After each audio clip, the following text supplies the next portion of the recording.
On March 16, 2011, Jhené Aiko dropped her first album, Sailing Souls, and then 2 years later, she dropped her EP, Sail Out. And these two albums together have a combined runtime of 65 minutes, and just in that short amount of time, she was able to change R&B forever. Now, some people say that it's for the better, but in my opinion, I think in the grander scheme of things, she ended up hurting women's R&B more than she did help it. Before I go any further, I just want to say that I love Jhené Aiko's music. Every one of her tracks manages to make me feel something, whether that's happiness, sadness, tranquility, or even feeling freaky. I'm on a dick like a maniac, head like a brainiac. She's a true artist in every sense of the word. She really puts her heart and soul into her music, and each track is crafted with intention and care, from the instrumental to her voice to especially her lyrics. And she really cares about her art as well as her fans, and she emphasizes the fact that she wants to make sure that her music really connects with her fans. I think I just mainly want people to connect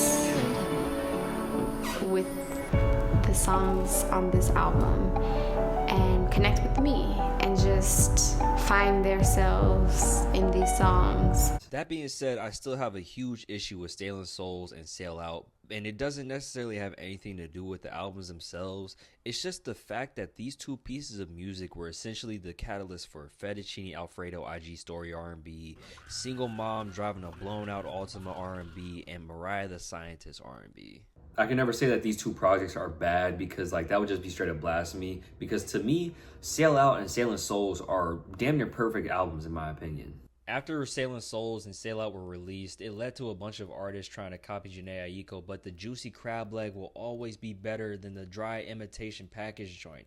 And I think that there's two aspects of Jhené Aiko's music that can be easily copied and pushed to the masses, and those two things are her singing style and the content of her music. One of the main draws to Jhené's music has got to be her voice, and it's because it's soft and it's sweet, and every time she sings to you, it feels like her voice is just hugging your ears. And the thing that really sets her apart is the fact that she can really project her voice while still keeping that same softness to it. Like, this woman is touched by God. She's incredibly gifted and incredibly talented. She sounds amazing in the studio and even better when she performs live somehow. However, due to her soft singing catching the attention of everybody, it kind of allowed copycats with weaker vocals to worm their way into the industry. Because to my best memory, a lot of female R&B singers, and really just singers in general, had to be able to sing in order to go mainstream. Well, that is with the exception of Jenny from Nobody's Block. Over time, the normalization of softer singing became a staple in not just female R&B, but R&B and the music industry as a whole. And to be honest, it was kind of rare to have somebody that really had a good voice and to where they could just really just sang, you know what I mean? But if I'm going to be honest, the person that we really should be blaming for weaker singers getting super popular and normalized, it would have to be Aaliyah. But every time I listen to her songs, I start seeing haunting images of Robert in a mask just twerking in my face. This is what I'm gonna do.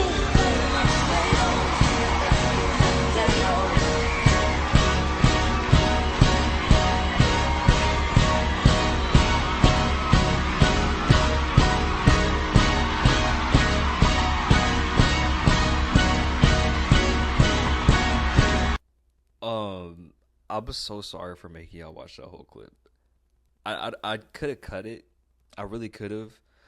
But I felt like y'all needed to watch the whole 30-second, 40-second sequence of that, just so I could make this point. We got to kill R. Kelly. We got to break into the prison, storm the prison, and we got to take his life. He can't be allowed to live. And we also got to track down every single person that went to these kind of concerts. That shit is unacceptable. Also, why the fuck are the background singers saying cutting up tomatoes, fruits and vegetables, and potatoes?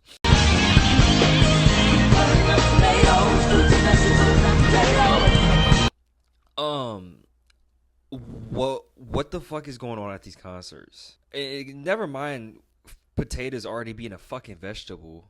What am I even talking about? The next draw to Jhené's music is the content she writes about and how she writes about it. She talks about toxic relationships, love, sex, insecurity, heartbreak, and depression. in a way that resonates with her fans no matter what the gender is, male or female. She's an amazing poet with the voice of an angel, bruh. And that shit is a deadly combo. I think the specific part of her music content that was really pushed in the industry was whenever she would get into like her super toxic bag, whether that's her being toxic or her partner being toxic.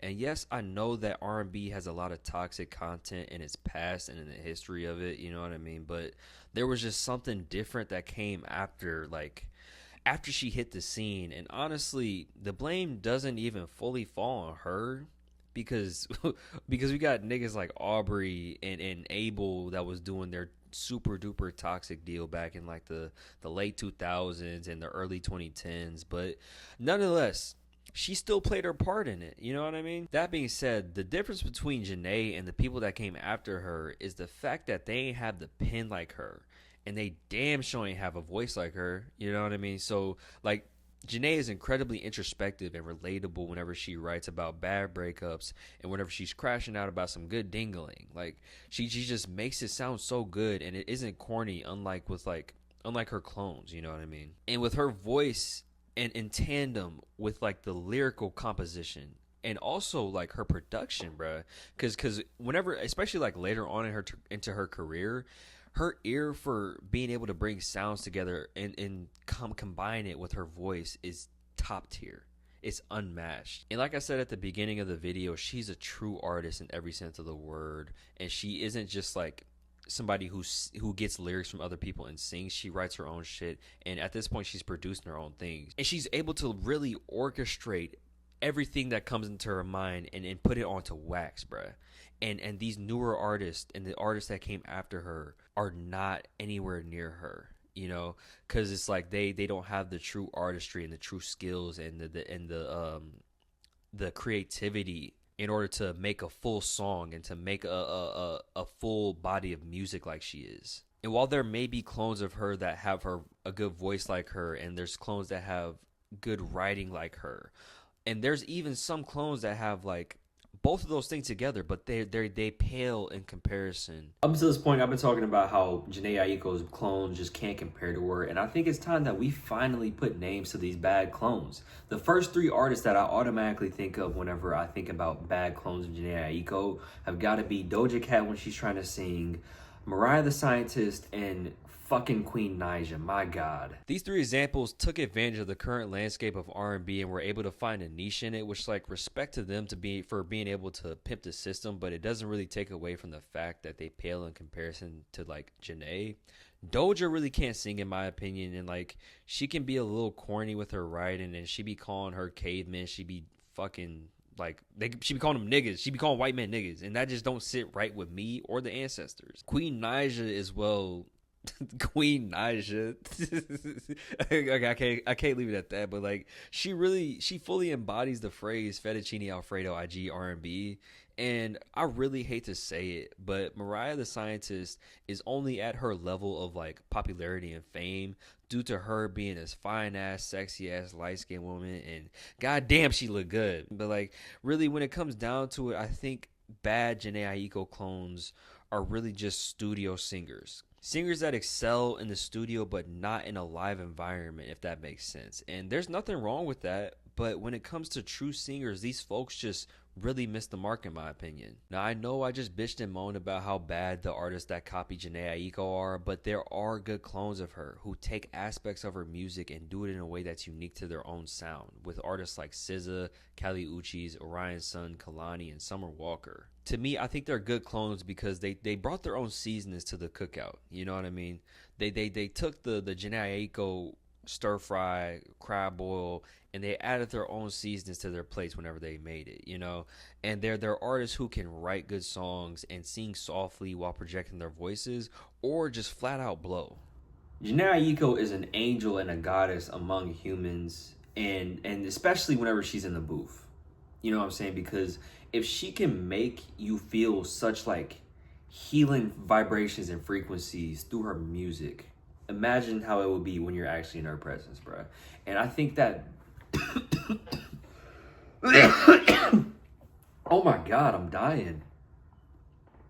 Okay, what was I saying? And the fact that she's been so consistent throughout her whole career, bruh, it's so insane. And she just continues to make her music more healing somehow. You know what I'm saying? Because like with her last joint, Chilombo, and even with like I think it was like Trip, the one before that, she's able to build an environment with like these primal instruments, like these real like ancestral instruments, and you really feel that shit in your soul, bro. And it's so like relaxing and healing.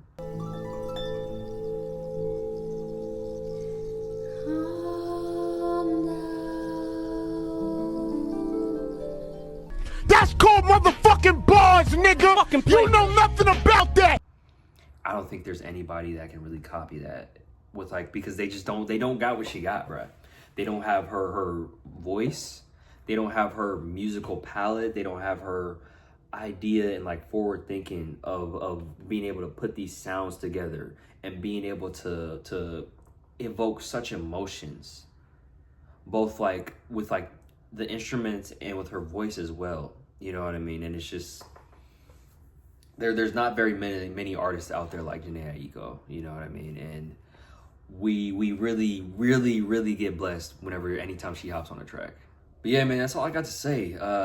Let me know what your favorite Jhené Aiko song or project is. And if you made it to the end of the video, I thank you, appreciate you for the view. Give me a like if you like the video. If you like what I'm talking about, go ahead, hit that sub and hit that bell. You know what I'm saying? I'll be talking about music and some more shit. And to my loyal subs, I love you, baby. Yeah. You know, but that's the end of the video.